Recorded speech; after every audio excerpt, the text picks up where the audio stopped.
100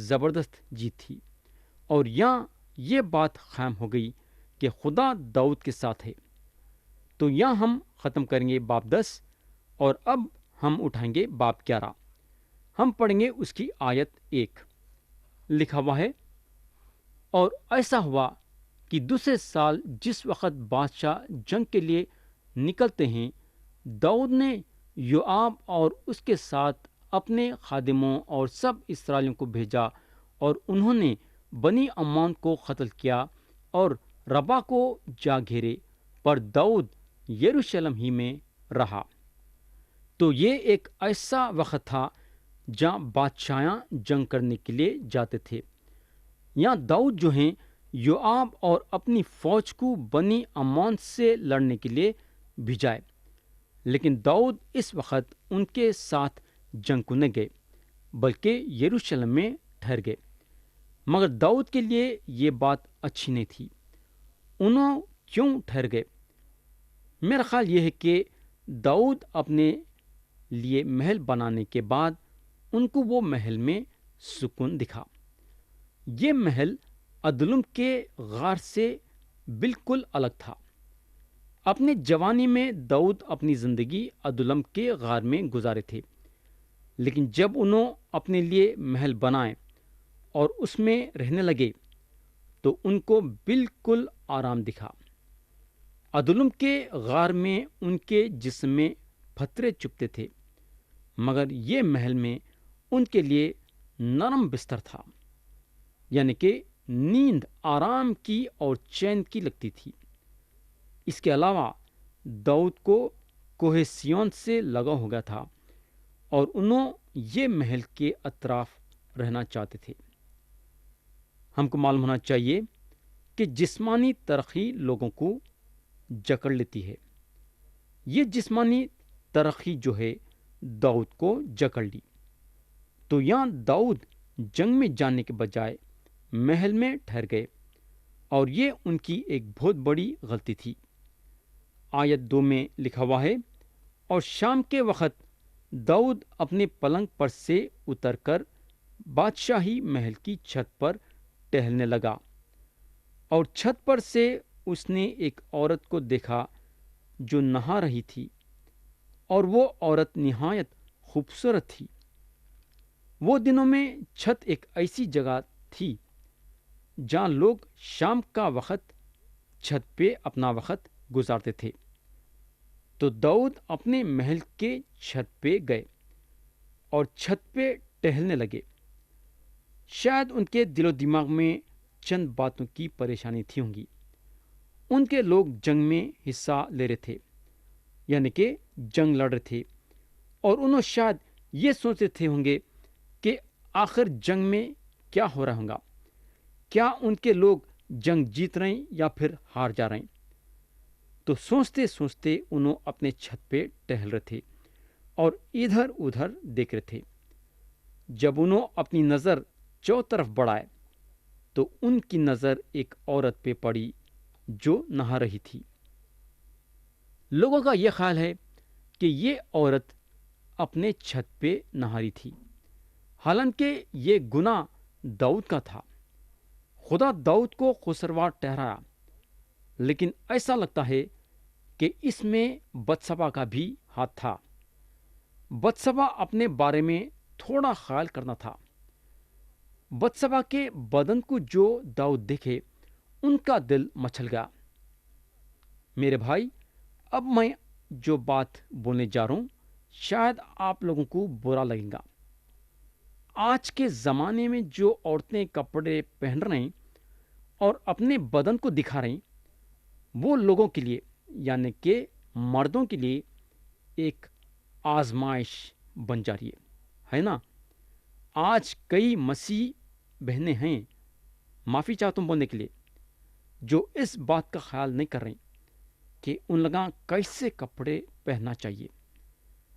اپنے بدن کی نمائش کرنے کی ضرورت نہیں ہے، بلکہ اپنے بدن کو ڈھکنے کی ضرورت ہے۔ تو آج سارے مسیح بہنوں کے لیے میری التجا یہ ہے کہ جب آپ کپڑے پہنتے ہیں تو اچھی طریقے سے پہنیے، نمائش کے لیے نہیں۔ میں سمجھتا ہوں کہ یہ عورت بتسبا بھی خسروار تھی۔ اس کو کھلم کھلا نہانے کی کیا ضرورت تھی؟ سوچو تھوڑی دیر کے لیے، کیا کوئی کمرہ نہیں تھا کیا اس کے لیے جہاں وہ جا کے نہا سکتی تھی؟ آیت 3 اور 4 پڑھیں گے، لکھا ہوا ہے، تب داؤد نے لوگ بھیج کر اس عورت کا حال دریافت کیا، اور کسی نے کہا، کیا وہ ایلیام کی بیٹی بتسبا نہیں جو ہتی یوریا کی بیوی ہے؟ اور داؤد نے لوگ بھیج کر اسے بلا لیا۔ وہ اس کے پاس آئی اور اس نے اس سے صحبت کی، کیونکہ وہ اپنی ناپاکی سے پاک ہو چکی تھی۔ پھر وہ اپنے گھر کو چلی گئی۔ میرے دوست، یوریا جو ہیں ایک پردیسی تھا۔ یہ ایک بہت ہی غلیظ کہانی ہے۔ اگر داؤد جنگ میں نکل گئے ہوتے، میں یقین کرتا ہوں ایسا نہیں ہوتا تھا، یا پھر بتسبا اندر کے کمرے میں نہاتی رہتی تو ایسا نہیں ہوتا تھا۔ داؤد کا جنگ کو نہیں جانا اور چھت پہ ٹہلنا اور بتسبا کا کھلم کھلا نہانا گناہ کے طرف بڑھایا۔ جب انسان بیکار رہتا ہے نا، تو اس کے دل و دماغ میں شیطان ولغراتا اور اس کو گناہ کرنے میں مجبور کرتا ہے۔ آیت 5 سے 7 پڑھیں گے، لکھا ہوا ہے، اور وہ عورت حاملہ ہو گئی، سو اس نے داؤد کے پاس خبر بھیجی کہ میں حاملہ ہوں، اور داؤد نے یوآب کو کہلا بھیجا کہ ہتی یوریا کو میرے پاس بھیج دے۔ سو یوآب نے یوریا کو داؤد کے پاس بھیج دیا۔ اور جب یوریا آیا تو داؤد نے پوچھا کہ یوآب کیسا ہے اور لوگوں کا کیا حال ہے اور جنگ کیسی ہو رہی ہے؟ پیارے بھائی اور بہن، داؤد کے سامنے ایک بہت بڑی مصیبت پیدا ہو گئی۔ اب یہ مصیبت میں انہوں کیا کرنا چاہیں گے یا کیا کر سکتے؟ یوریا جو ہیں بتسبا کے میاں تھے اور داؤد کے فوج کے زبردست جنگی مرد تھے۔ اس کے علاوہ انہوں ایک وفادار آدمی بھی تھے۔ تو یہاں داؤد یہ ظاہر کرنا چاہتے تھے کہ انہوں اس لیے یوریا کو بلا بھیجے ہیں تاکہ جنگ کے بارے میں جانے کہ جنگ کیسی چل رہی ہے۔ یہ تو صرف ایک بہانہ تھا، مگر داؤد کے دل و دماغ میں کچھ اور بات تھی۔ آیت 8 میں لکھا ہوا ہے، پھر داؤد نے یوریا سے کہا کہ اپنے گھر جا اور اپنے پاؤں دھو۔ اور یوریا بادشاہ کے محل سے نکلا اور بادشاہ کی طرف سے اس کے پیچھے پیچھے ایک خان بھیجا گیا۔ تو یہاں داؤد اپنے طرف سے پوری کوشش کر رہے تاکہ یہ گناہ سے بچے۔ ویسا خدا کے نظروں میں تو ایسا کام کر کے گناہ کر دیے تھے، مگر داؤد یہ گناہ کو لوگوں کے آنکھوں میں لانا نہیں چاہتے تھے، یا انہوں لوگوں کے نظروں سے بچنا چاہتے تھے۔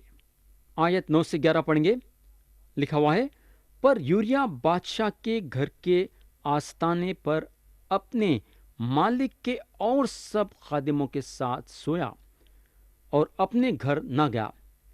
اور جب انہوں نے داؤد کو یہ بتایا کہ یوریا اپنے گھر نہیں گیا، تو داؤد نے یوریا سے کہا، کیا تو سفر سے نہیں آیا؟ پس تو اپنے گھر کیوں نہ گیا؟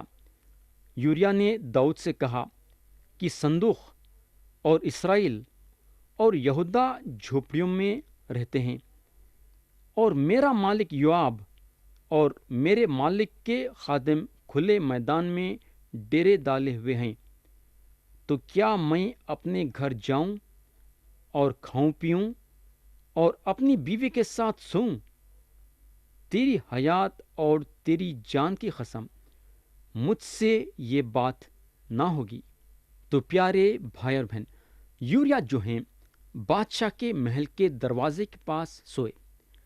جنگ کے وقت یوریا اپنے گھر جا کے سونا نہیں چاہتے تھے، اور یہ بات داؤد کو حیران میں ڈال دی۔